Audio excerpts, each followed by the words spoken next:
Today is my day first of 24 LPA journey.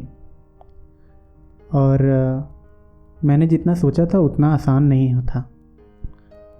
मुझे लगता था कि मेरा बेसिक्स क्लियर है, पर ऐसा नहीं है। मैं एक सिंपल सी चीज़ में अटक गया। आज का प्लान काफ़ी सिंपल था। मुझे 2 DSA के प्रॉब्लम सॉल्व करने थे बेसिक से, टाइम कॉम्प्लेक्सिटी रिवाइज करना था, और इन द लास्ट जावास्क्रिप्ट में क्लोजर्स रिवाइज करने थे। और मुझे लगा 2-3 घंटे में हो जाएगा, पर ऐसा था नहीं। मैं पहला DSA प्रॉब्लम सॉल्व करने बैठा। स्टार्टिंग में लगा इजी है, बट 10-15 मिनट बाद रियलाइज़ हुआ कि अप्रोच क्लियर नहीं है। मैं ट्राई कर रहा था सॉल्व करने के, पर एक्चुअली मैं गेस कर रहा था। और यहाँ पर मुझे एक चीज़ समझ आई, मैं प्रॉब्लम को प्रॉपरली ब्रेक डाउन नहीं कर पा रहा था। फिर जब सॉल्यूशन देखा तो मुझे बहुत इजी लगा। मुझे लगा कि ये मेरे से हो जाना चाहिए था, पर ऐसा हुआ नहीं। फिर सेकेंड प्रॉब्लम ट्राई किया, जिसमें भी टाइम लगा अराउंड 20 मिनट, बट वो सॉल्व हो गया। बट मैं उतना कॉन्फिडेंट नहीं था उस प्रॉब्लम के लेकर। मैं कोड लिख रहा था, पर इतना कॉन्फिडेंट नहीं था कि ये सही है या गलत। और ऑनेस्टली मैं टाइम कॉम्प्लेक्सिटी में भी फंस गया।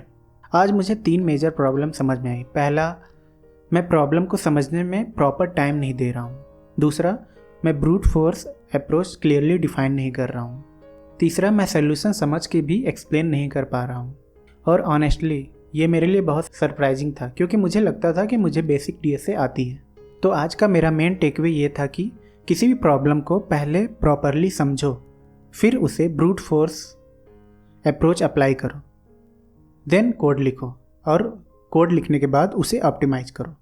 और एक इम्पॉर्टेंट चीज़, जब तक आप प्रॉब्लम को समझने पे टाइम नहीं दोगे, तब तक आप कोई भी प्रॉब्लम सॉल्व नहीं कर पाओगे। आज जावास्क्रिप्ट में क्लोजर भी रिवाइज किया। कॉन्सेप्ट तो मुझे अच्छे से समझ में आता है, पर जब दूसरे को या सामने वाले को एक्सप्लेन करना होता है तो मेरी कॉन्सेप्ट में क्लियरिटी चली जाती है, और मैं उतना क्लियरली सामने वाले को एक्सप्लेन नहीं कर पाता, जो कि मेरा एक बहुत निगेटिव पॉइंट है फॉर द इंटरव्यू। तो कल के लिए क्या प्लान है? कल सेम यही 2 प्रॉब्लम मैं फिर से सॉल्व करूँगा। एक और पैटर्न ऐड करूँगा, कोई न्यू प्रॉब्लम ऐड करूँगा। स्टार्टिंग में चीज़ें मैं स्लो रखूँगा, मुझे फास्ट नहीं जाना है, ताकि मेरा बेस जो है वो स्ट्रांग हो सके। तभी उसके ऊपर जो घर बनेगा, मकान बनेगा, वो स्ट्रांग होगा। तो मेरा न्यू जो है वो स्ट्रांग होना चाहिए। तो मेरा DSA और बेसिक कॉन्सेप्ट जो है वो बहुत स्ट्रांग करना है, इसलिए मैं स्टार्ट में स्लोली चलूँगा। उसके बाद हम जब नेक्स्ट टॉपिक स्टार्ट करेंगे उसमें हम थोड़ा स्पीड इंक्रीज करेंगे। अगर तुम भी इस जर्नी को फॉलो करना चाहते हो तो सब्सक्राइब कर लो, मे बी ये तुम्हारे लिए भी हेल्पफुल हो। मैं डेली या रेगुलर अपडेट दूंगा। लेट्स सी कितना मैं इम्प्रूव करता हूँ खुद को। See you in next video. Thanks.